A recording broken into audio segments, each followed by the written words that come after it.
Eu sou o professor André Branco e você está no canal Entre Linhas e Letras.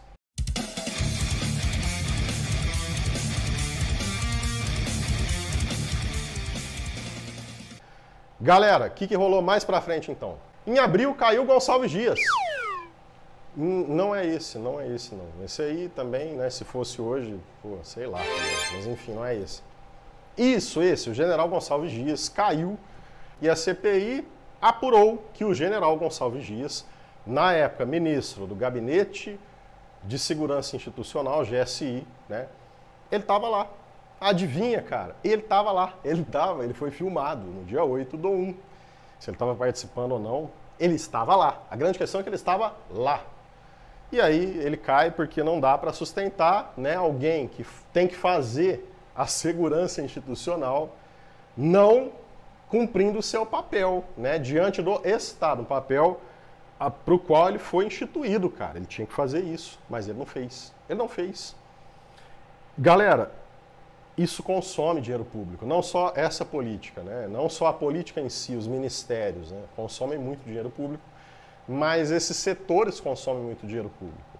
E como eles consomem muito dinheiro público, e eles têm realmente muitas facilidades, né, têm muitos privilégios, muitas regalias, tá certo que, vão falar assim, não, mas é uma vida muito difícil, essa vida do general, até chegar lá e não sei o quê. Mas enfim, é uma vida com regalias, a gente não pode negar isso aí, né? A gente tem muitos benefícios para essa galera, assim. Então tem que fazer valer, né, cara? Tem que ser um pessoal que precisa estar alinhado com o nosso papel é servir o Estado. O nosso papel não é político. Nosso papel não é político. Nosso papel é servir o Estado. Beleza? Agora, o Gonçalves Dias de verdade. Primeira geração de verdade que eu falo, isso não é? Esse é de verdade também. Mas o Gonçalves Dias lá, o primeiro Gonçalves Dias, né, do século XIX, é o cara que está inserido na primeira geração do romantismo brasileiro, não é? Pessoal, romantismo, vamos lá. Quais são as características do romantismo? Idealização, quer dizer, você não vai encarar a realidade, você vai enfeitar demais a realidade, porque os românticos, eles são escapistas, eles não querem enxergar a realidade ou mostrá-la do jeito que ela é, né? Eles são mais emotivos, mais sentimentais, então o romantismo é emocional, o romantismo é subjetivo, o romantismo é sempre baseado na emoção, e no caso dessa primeira geração, a gente tem uma proximidade grande da independência, então o romantismo ele foi uma ferramenta de construção de uma imagem, de uma identidade, do que é ser brasileiro, né? É uma geração chamada de nacionalista. Por exemplo, os atos do dia 8 de janeiro foram motivados pretensamente pelo nacionalismo. São pessoas que se dizem nacionalistas. Mas o que é ser nacionalista? O Gonçalves Dias fala assim, quando está lá em Coimbra, né, que ele publicou isso em Primeiros Cantos, Canção do Exílio, um dos poemas mais famosos da história da literatura, todo brasileiro conhece. Minha terra tem palmeiras onde canta sabiá. As aves que aqui gorjeiam, não gorjeiam como lá. Aí mais pra frente, não permita Deus que eu morra sem que eu volte para lá, sem que desfrute os primores que não encontro por cá, sem que ainda vixe as palmeiras onde canta o sabiá. Ele estava em Coimbra quando ele escreveu isso, ele fala que ali em Coimbra ele não tem os primores que ele encontra na terra dele. E ele não quer que Deus permita que ele morra sem voltar para a terra dele, cara. Então, saudades da pátria, isso motiva uma visão muito nacionalista. A primeira estrofe, minha terra tem palmeiras, não é? É uma coisa mais subjetiva, mais particular. Beleza? Então, tipo, o cara vai celebrar a terra dele, mano, a terra natal dele. Nosso céu tem mais estrelas, segunda estrofe, ele já está envolvendo o leitor. Você fala, mano, minha pátria é da hora. Minha pátria é sensacional. Então, esse poema, ele instiga, né, um pensamento patriótico e nacionalista muito forte, que é importante, a gente tem que ter essa raiz patriótica, né? A grande questão é o nacionalismo em si. Que tipo de nacionalismo que é esse? Que é o nacionalismo excludente, que atenta contra a democracia. Que quando você está atentando contra a democracia, você está atentando contra brasileiros também, né? Brasileiros que vão ser ouvidos numa democracia, que precisam ser ouvidos. Porque democracia não é assim, não estou contente com o resultado de alguma coisa, vou lá, vou apelar. Eu, quando jogava War na minha adolescência, estava vendo que eu ia perder, o que eu fazia no final do jogo?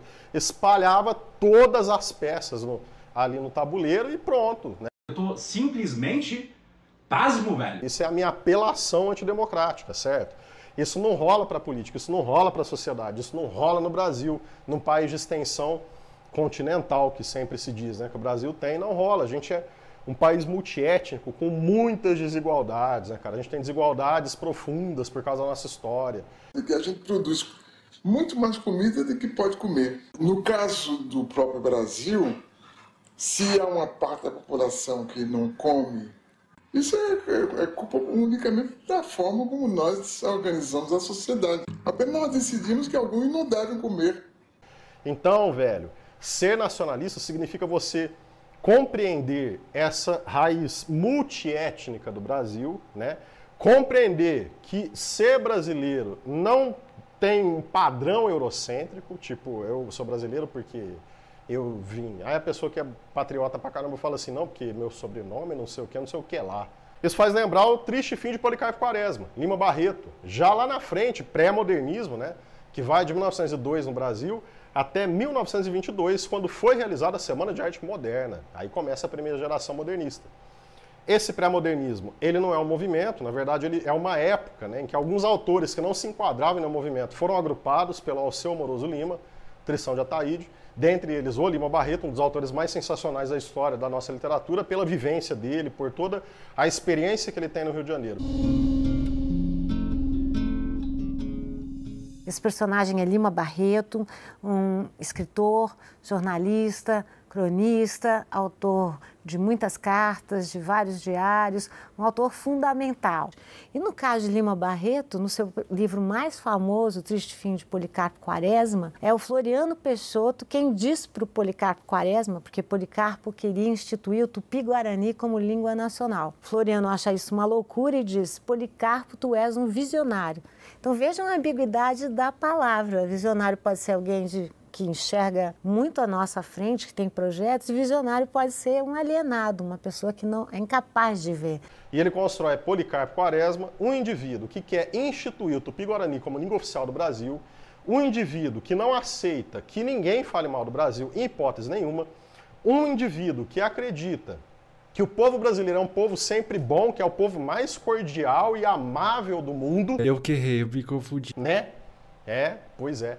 O Policarpo Quaresma, cidadão brasileiro, é um herói quixotesco, nacionalista, e esse nacionalismo dele faz com que ele apoie, por exemplo, o Floriano Peixoto, né, cara? O Floriano Peixoto era um indivíduo, marechal de ferro, autoritário, e sob o regime e a presidência de Floriano Peixoto, morreram milhares de pessoas, por exemplo, em Canudos, pessoas pobres, pessoas simples, pessoas que só queriam lutar para sobreviver. Oh, meu Deus, se eu não rezei direito, a culpa é do sujeito. Né? E que foram massacradas por esse regime, certo? Então, o que é ser nacionalista? É você olhar para essa população brasileira que está desamparada, né, e falar, não, eu que sou brasileiro, eles não são. Porque pátria envolve mais do que isso. Nossa pátria é muito grande, né? Essas pessoas nasceram no Brasil. Então, o nacionalismo ufanista, que não tem fundamento, ele pode ser até muito perigoso. Esse do Policarpo Quaresma, que é quixotesco, depois ele acaba tomando consciência, ele chega a ser humorístico, né, em alguns aspectos, mas... Vem mesmo, vem aqui, inferno, vem. Mas isso não produz coisas muito perigosas, né? Porque ele é quixotesco, ele é engraçado. Depois ele, como todo bom herói que segue a trajetória de Dom Quixote, ele acaba tomando consciência no final de que aquele pensamento patriótico dele não tinha fundamento, né? Que ele tinha gastado a vida dele toda à toa, tipo, né? Para uma pátria que não existia. Que na visão dele era daquele jeito, mas não era. Então, quer dizer, você vê que não produziu, né? Uma coisa muito impactante assim. Mas no caso do Brasil, cara, tá certo que esse movimento eu acho que ele vai minguar a partir de agora. Porque são poucas pessoas ali, é um pessoal mais, né, mais, sei lá, que, enfim, vai ficar menor e tomara, né, que a gente consiga ter uma ideia de democracia melhor.